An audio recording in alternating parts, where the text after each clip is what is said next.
I had one hand on a century-old newel post when a woman in a visor and pearls kicked my sawhorse and shouted with fury in her voice, "Drop it! That's my son's inheritance." Behind her, 5 HOA board members formed a phalanx of windbreakers on my porch like a very beige SWAT team. It was 7:14 in the morning, the smell of pine resin in the air, and I was holding a screwdriver like it was Exhibit A in some bizarre property crime I didn't commit. One of the board members, a man in khakis so crisp they could stand up on their own, was actually taking photographs of me like I was vandalizing my own property. I'm Caleb Hart, quiet contractor, lover of creaky floors and wood that remembers winters I wasn't alive for. I bought the long-neglected Whitcomb Lodge, a 150-year-old cabin mansion, at a county tax auction. It sits just uphill from Hawthorne Crest, an HOA enclave where shutters are purely decorative and personalities are strictly matte. The place was a steal at $42,000 because nobody wanted to deal with the restoration work. Rotted sills, a collapsing back porch, windows so warped they whistled in the wind. But I saw potential where others saw problems. I saw hand-hewn beams and original wide plank floors that just needed someone to care. Enter Priscilla Dorn, HOA president and mother to Bradley Dorn, a realtor who lists houses like used cars, complete with aggressive pricing tactics and unnecessary exclamation points in every listing. Priscilla informed me from the curb on my second day of work, her voice dripping with entitlement, that Whitcomb Lodge spiritually belongs to Bradley and therefore to her. She stood there in her tennis whites, not a hair out of place, explaining that her grandmother's second cousin once knew someone who worked for the Whitcombs. I checked my deed, which did not mention spirituality anywhere in its legal language. It mentioned me, the county, and a perfectly legitimate tax sale. Nothing about spiritual ownership or destiny or whatever nonsense she was peddling from my property line. Priscilla's crusade began with paper cuts. Pastel notices for unapproved historical activity started appearing on my door, sometimes 2 or 3 a day. Then came a $500 fine for excessive period-appropriate charm, which I didn't even know was a violation. I called the county and they confirmed it wasn't a real violation. The HOA had no jurisdiction over my property whatsoever. She sent a cease and desist letter signed, bafflingly, the Architectural Committee and Son. The ampersand and Son part was handwritten in different ink.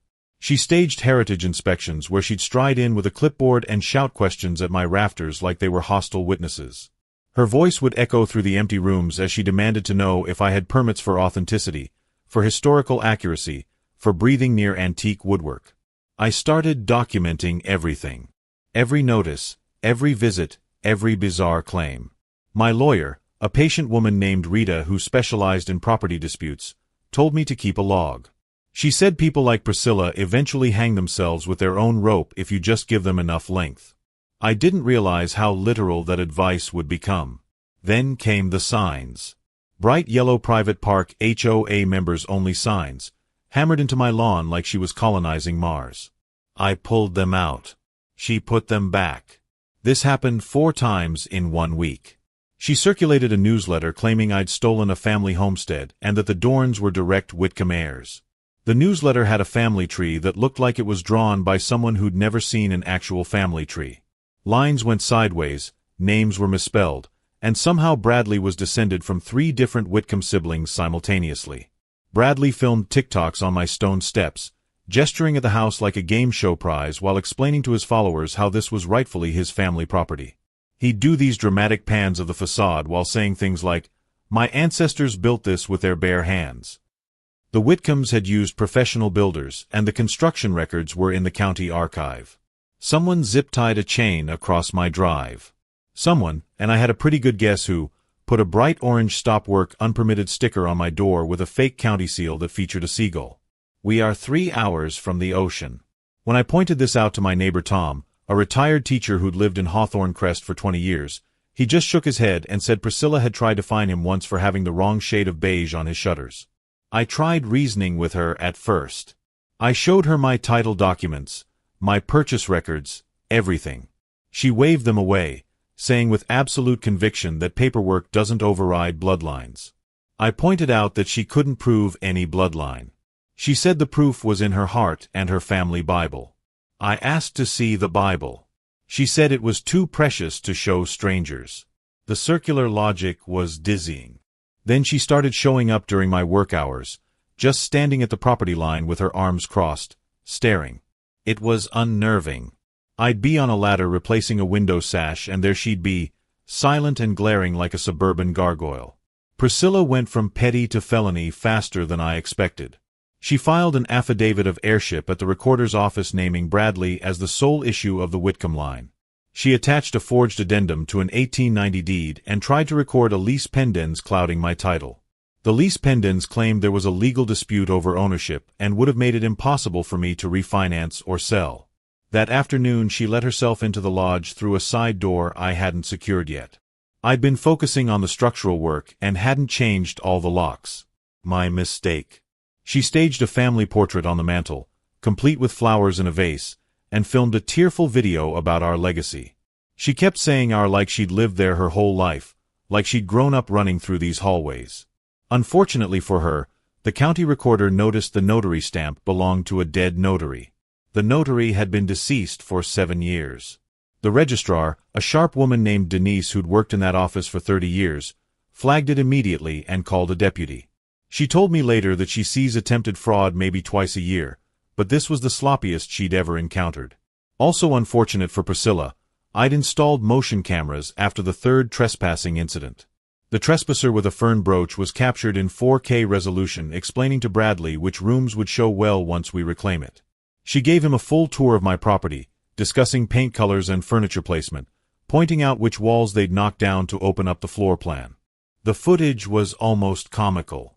At one point she measured a doorway with a tape measure she'd brought specifically for this illegal tour.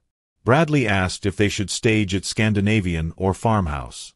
She said farmhouse, definitely farmhouse, because that's what sells in this market. They were planning an entire interior design scheme for a house they didn't own and had obtained through fraud.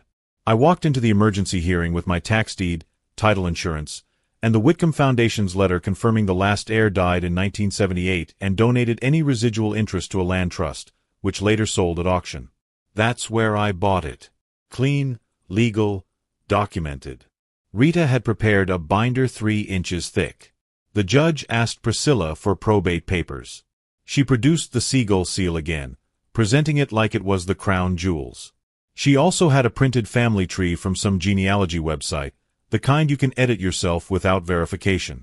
The county attorney, a stern man named Morrison who clearly didn't suffer fools, suppressed a laugh, then presented the notary registrar's report and my security footage. The courtroom went silent as they played the video. You could hear Priscilla's voice clearly explaining to Bradley how they'd price it once they took possession. She suggested $2.2 million. For my house. That I owned. The judge's face went from curious to stern in about 3 seconds. He granted a temporary restraining order, voided the fraudulent filings, and ordered the sheriff to remove HOA signage from my property forthwith. The preservation officer from the county, whose ringtone is literally a hammer sound, declared my project a model restoration. She'd been out twice to inspect my work and had nothing but praise for how I was maintaining historical integrity while updating systems to code. She stapled an official permit to my front post with the kind of ceremony that should have included trumpets. Priscilla's face went through several shades of red I didn't know were possible on human skin. Saturday morning, neighbors set out camp chairs as the sheriff's truck idled by my porch. This had become the neighborhood entertainment. Word had spread through Hawthorne Crest like wildfire. Even people from the next subdivision over showed up. Deputies peeled off the fake stop work sticker, loaded the HOA's trespass signs into the truck bed, and served Priscilla with charges. Filing a false instrument, criminal trespass, and attempted extortion. The fines she'd imposed were contingent on returning the house to her son. That made it extortion. She tried to pivot into a speech about community heritage, her voice getting higher and more desperate with each word. She talked about legacy and tradition and protecting the neighborhood character. But the prosecutor, a woman who looked like she'd heard every excuse in the book, rolled a cart-mounted TV into the cul-de-sac and played Priscilla's 4K tutorial on how to reclaim my foyer. The footage was damning. Her voice on the video, calm and calculating, explaining to Bradley exactly how they'd take possession once they forced me out through financial pressure and legal harassment. She'd laid out the whole strategy on camera in my living room. Applause broke out from the neighbors. Actual applause. Tom was clapping so hard I thought he might hurt himself. Bradley asked weakly if he could at least keep the content for his social media. The answer was no. The prosecutor said it was evidence in a criminal case and suggested he retain a lawyer for his real estate license hearing. The judge, who once clerked probate and knew property law inside and out, issued a permanent injunction barring Priscilla from my lot line by 50 feet.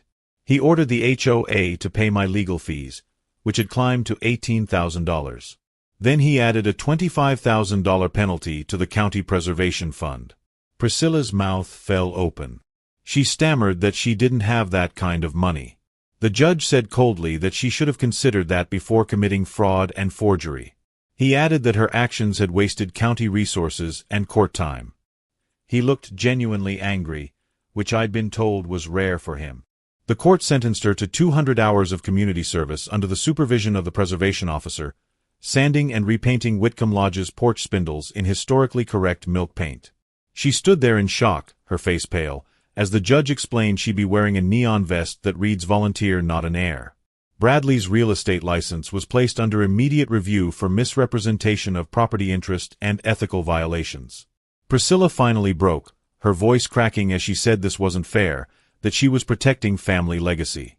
The judge told her the only thing she'd protected was her own ego, and now she'd pay the price for it. She sank into her chair, hands shaking, while Bradley stared at his phone like it might offer him an escape route that didn't exist.